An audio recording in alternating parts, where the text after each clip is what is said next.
நம்முடைய தேவன் அவர் நல்லவர். அவர் சர்வ வல்லமையுள்ள தெய்வம். அவர் ஒருவரே நம்பத்தக்க தெய்வம்.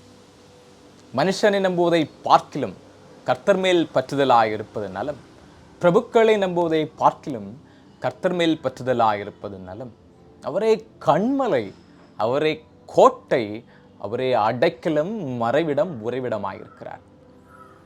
நம்ம வாழ்க்கையில் நாம் பல நேரங்களிலே நம்முடைய சுயபலத்தினாலே, நம்முடைய ஞானத்தினாலே, அறிவினாலே, சாமர்த்தியத்தினாலே, அனுபவத்தினாலே பல காரியங்களை செய்து விடலாம் என்று சொல்லி பல முயற்சிகளை மேற்கொள்கிறோம். ஆனால் என்ன ஆகுது அப்படின்னா, பல நேரங்களிலே நாம் நினைத்த காரியம், நாம் சிந்தித்த காரியம் அது ஒரு ஜெயமாய் முடியாமல் அங்கே தோல்வி அடைந்து விடுகிறோம். அதனால என்ன பண்றோம் அப்படின்னா, ரொம்ப ஃப்ரஸ்ட்ரேட் ஆகி இந்த காரியம் நடக்குமோ, நாம் வெற்றி பெற முடியுமோ, நாம் நன்மையை அடைய முடியுமோ என்று சொல்லி நான் ரொம்ப யோசித்து ஃப்ரஸ்ட்ரேட் ஆகி அப்படியே இருந்து விடுகிறோம். சில நேரங்களிலே என் வாழ்க்கையில் நடந்த ஒரு காரியத்தை உங்களுக்கு நான் சின்ன ஒரு சாட்சியாய் சொல்வேனானால் இது உங்களுக்கு ஒரு உதவியாக இருக்கும் அப்படின்னு நினைக்கிறேன். சில நாளைக்கு முன்பதாக ஒரு பர்டிகுலர் கண்ட்ரிக்கு வேலை நிமித்தமாய் கொஞ்சம் டாக்குமெண்ட்ஸ் அனுப்ப வேண்டி இருந்துச்சு. இப்போ நான் ஏசப்பா மறந்து பயங்கர என்னுடைய பலத்தினாலே ப்ரேயர் பண்ணல, என்னுடைய பலத்தினாலே எனக்கு என்னால் முடியும் அப்படிங்கிற ஒரு என் மேல் நம்பிக்கை கொண்டவனாய் அது அப்படியே அந்த டாக்குமெண்ட்ஸ் எல்லாம் ஃபாஸ்ட்டாக ரெடி பண்ணி நான் அந்த பர்டிகுலர் அந்த ஒரு இடத்துக்கு நான் அனுப்பிட்டேன். அனுப்பி பல நாட்களாய் அதற்காய் காத்திருந்தேன். 1 மாதமானது, 2 மாதமானது, பதில் ஒன்றுமே வரவில்லை. கடைசியாய் அதை ட்ராக் பண்ணி அப்படியே அந்த டாக்குமெண்ட்ஸ்லாம் என்ன வந்தடைந்து நான் அதை பிரித்து பார்க்கும் பொழுது நான் நினைத்த நன்மை கிடைத்திருக்கும் என்று சொல்லி அதை சந்தோஷமாக பிரித்து பார்த்தேன். அதை பார்க்கும் பொழுது ஏமாற்றமே இருந்தது. அதை பார்த்து நான் மிகவும் துக்கப்பட்டு துயரப்பட்டு போனேன். என்ன இப்படி ஆகிப்போச்சு அப்படிங்கிறது ரொம்ப கவலையாக இருந்தது. ஆனால் அந்த நேரங்களிலே எனக்கு ஒரு சிந்தை சொன்னது, நீ உன்னை நம்பினபடியினாலே, உன்னுடைய பலத்தை நம்பினபடியினாலே காரியம் கைகூடாமல் போனது என்று சொல்லி இந்த வார்த்தை எனக்கு ஒரு என் உள்ளத்திலே யாரோ சொன்னது போல் தோன்றிட்டு. அப்போ நான் அப்படி அது நான் ஏசப்பா என்னை மன்னிச்சிருங்க, நான் இனி உங்களை நம்புகிறேன்ப்பா, என்னால் ஒன்றுமே இல்லை, என்னுடைய பலத்தினாலோ அறிவினாலோ ஒன்றுமே இல்லை, இனி எல்லாத்தையுமே உங்கள் பாத்திலே அர்ப்பணிக்கிறேன். ரொம்ப ஃப்ரஸ்ட்ரேட் ஆகி ரொம்ப டென்ஸ்ட் ஆகி என்னால் முடியாது, என்னால் உங்களால் மட்டும்தான் முடியும் அப்படி சொல்லி அவர்கிட்ட நான் அப்படியே சரண்டர் ஆகிட்டேன். சரண்டர் ஆகி அந்த ஃபைலை மீண்டும் அந்த டாக்குமெண்ட்டை மீண்டும் நான் அனுப்பி வைத்தேன். அப்போ முதல்ல அனுப்பி வைக்கும்போது அங்கேருந்து ஒரு மெயில் வந்துச்சு. ஒரு 4 நாட்கள் கழித்து அங்கேருந்து ஒரு மெயில் என்ன வந்துச்சு அப்படின்னா,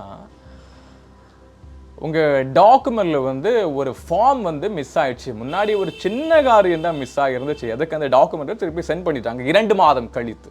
ஆனால் இப்போ அந்த டாக்குமெண்ட்டில் ஒரு பேப்பரே இல்லை. ஆனால் அவர்கள் அதை பார்த்து எனக்கு ஒரு மெயில் அனுப்புனாங்க.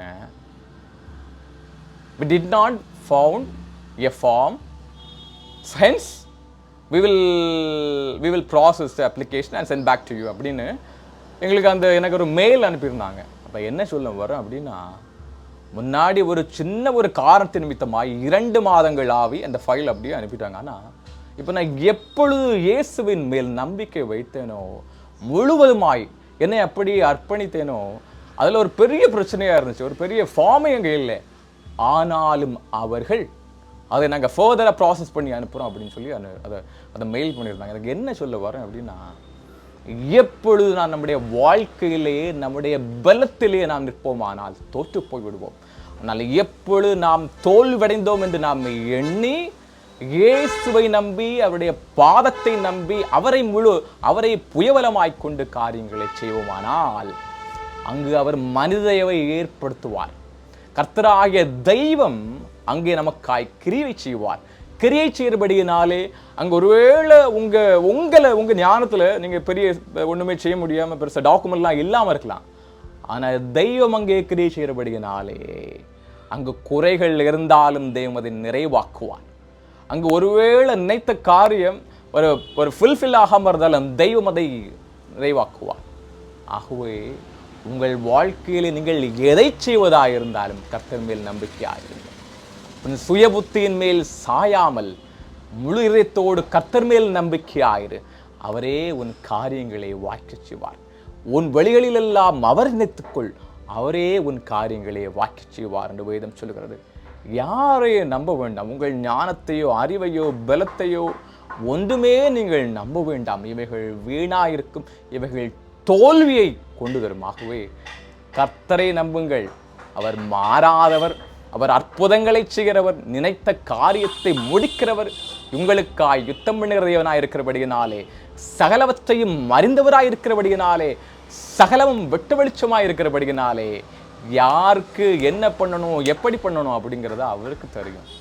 ஆகவே நீங்கள் அவரை சார்ந்திருங்கள். உங்கள் வாழ்விலே ஒவ்வொரு பகுதியிலேயும் எங்கெல்லாம் உங்களுக்கு நன்மை வேண்டும் என்று நீங்கள் நினைக்கிறீர்களோ உங்களை மறந்துடுங்க. இயேசுப்பாட்ட அப்படியே உங்களை அர்ப்பணித்திருங்க. உங்கள் வாழ்க்கையை, உங்கள் காரியங்களை, உங்கள் சொல்லை, உங்கள் செயலை, உங்கள் ஆவி ஆத்துமா சரீரத்தை நீங்கள் அவருக்கு அர்ப்பணிப்பீர்களானால் எல்லாத்தையும் இயேசுப்பா பார்த்துப்பாங்க.